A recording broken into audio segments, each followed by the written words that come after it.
don't do it, then I am a practicing Muslim, I would go to hell, but it's not a choice. You will go where? I will go to hell. No, who said that?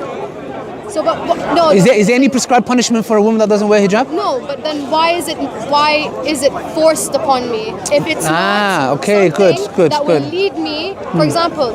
So why is it something that is not a choice? So you don't have a choice. You have to cover. But if you don't cover and you are a practicing good Muslim, that does not mean you'll go to hell. But you have to cover. Why? Okay, good question. Have you read a book called Beauty Sick? No. Okay, I want you to buy this book. If it's possible, Beauty Sick. Beauty Sick? Yeah. It's by a non-Muslim. Okay. It's a very good book. Yeah. Now, this book is very interesting because we have this false notion that when a woman takes her hijab off, she chose to take it off. I believe this is the biggest false fallacy ever. Okay. You know why? Because I'm asking you a question. Did you choose to take your hijab off? I never had a hijab. Okay, you never wore it. Never. Okay. Are you telling me that as a woman, you choose not to wear the hijab? Yes. I say no. And I'll prove you. Let me tell you how. Are you telling me that the beauty industry, the females around you, the society that you live in have no effect on you and the way you are perceived? And that has no element on you that you may feel, because the book that I referred to called Beauty Sick tells you about women who are beauty sick. Their sickness is beauty. Okay. Which is what? When someone comes to me and says, I choose to wear the hijab, I'm like, please don't lie. You wear the hijab because Allah told you to. And now somebody comes and says, well, that's Islam is oppressive. And I say, well, no, hold on a second. Because the very women who wear mini skirts, who go get their breasts done, their backside done, their hips done, their nose done. Can you imagine? They smash their nose. You know your nose, it gets smashed and then reshaped. This is very important. The point is this. Are you telling me these people go and say, I choose to? No, you don't choose to. You do it because the beauty industry, the standards that the society have put a bar on, you are trying to reach those at the cost that you can even lose your life. There was a Brazilian woman who died because she got implants on her backside. She died. So then your argument is actually null and void, because the same way that a woman will choose or has no choice to wear hijab, but also does these things to herself, and it's like, oh, that's not her choice. Yes. Then where do you meet in the middle? Good. Where is the choice? This is where you meet in the middle. The point is this: nobody has a choice. Listen carefully. But then why do you have free will if you don't have a choice? What's the fucking point? Sorry.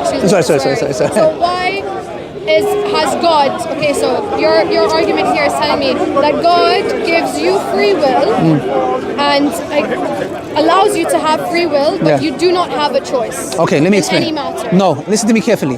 You have free will. You have a choice. In what sense? Which one to follow? So you're given free will just to choose God. No. Listen, let me explain. Let me explain it. No? Let me explain it. Okay. For example, both of them don't have no choice. The one who goes and gets her nose done and has makeup and can't leave the house without makeup, being in front of the window for 2 hours, etc. Okay, and the woman who wears the hijab, they are both told to do so. One is told to do so by the one who created her. Thank you. Now, 1 second. This is where it's crucial. Okay. Which one is deserving of being listened to? The one who created you or society? I mean, if you believe. Not believe. If, argument's sake, if God exists and He's telling you, and by the way, we as men need to cover up as well. I mean, yeah, but that's a theoretical question that you're asking me, because how, like. But I ask you theoretically. But if I ask you theoretically. Yeah. So if someone was. Who is more deserving of being obedient to? I mean, if that is your argument, then of course it's your creator. Okay, good. Obedience. Okay, good. Society. So what have we learned here, sister, today? Both individuals have no choice. They are both told to do something. Okay. One is from the creator. Yeah. One is from the creation. Okay. This is where I accepted Islam, because I said, hold on a second, and I'll give you this personal story. I used to have a jumper like this. It was a black one. Okay. I thought I looked really handsome in it. No, I genuinely thought I look very good in this jumper. I mean, I think I look very good. Maybe some people might differ. And I used to hate the jumper. It used to make me itch. When I used to be in the club, I used to itch, but I just hated it. But I was like, no, I look good. Yeah? I said to myself, you know what? I'm the biggest slave. This is my master. This jumper is my master. It's like girls who walk into clubs with this much heels, and they have to take you off in winter and it's freezing cold. Have you ever stood on pavement? Bruv, when I look at them, I feel the pain. I feel the pain. And the thing is, I'm like, that is your slave.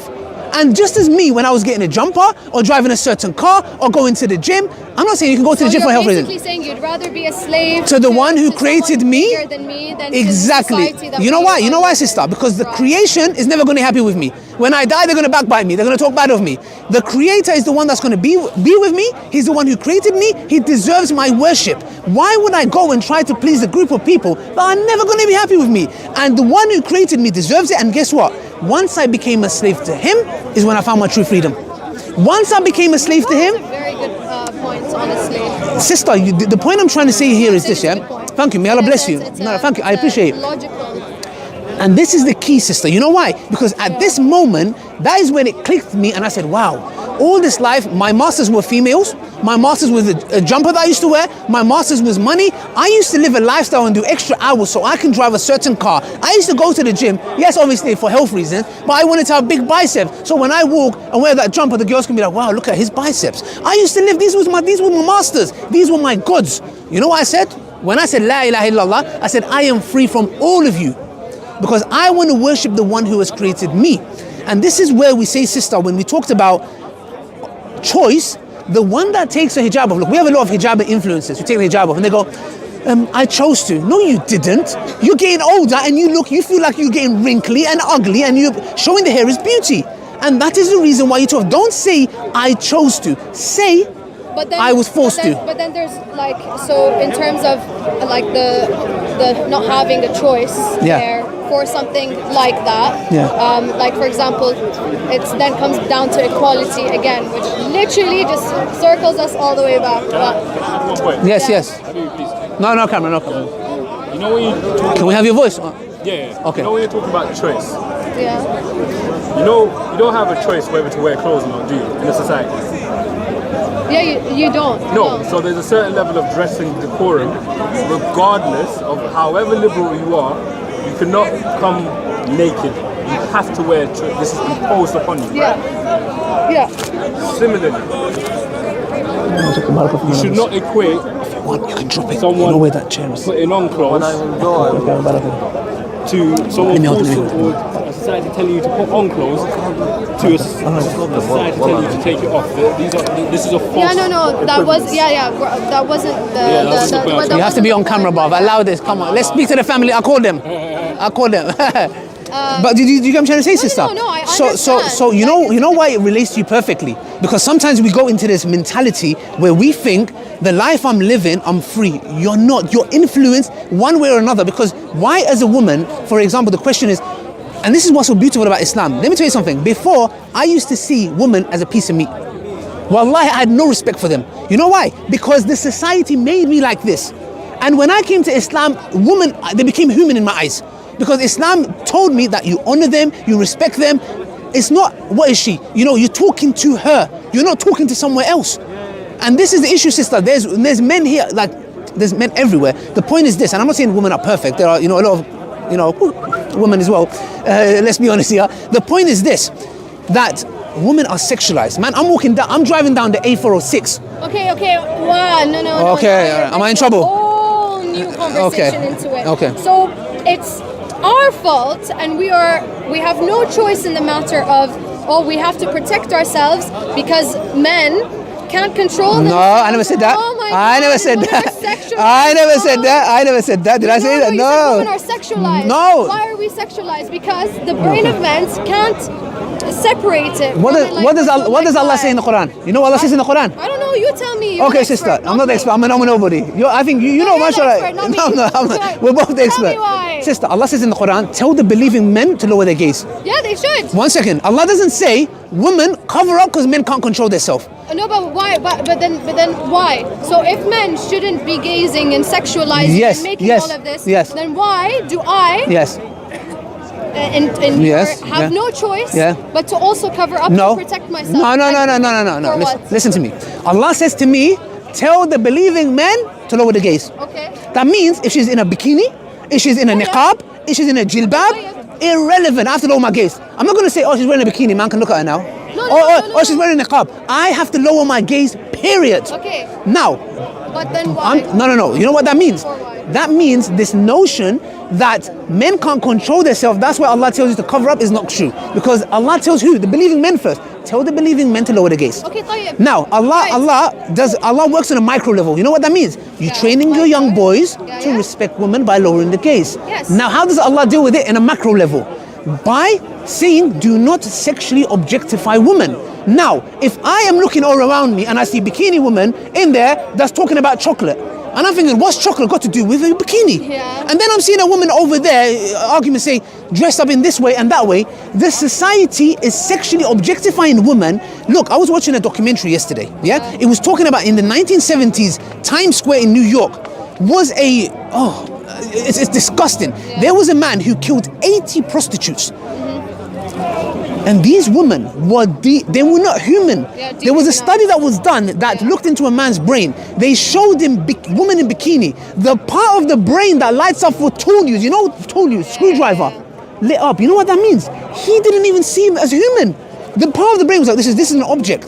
How does a human being, and a lot of serial killers, you know how they had something in common? They all used to watch pornography. The point is this: men are created visually.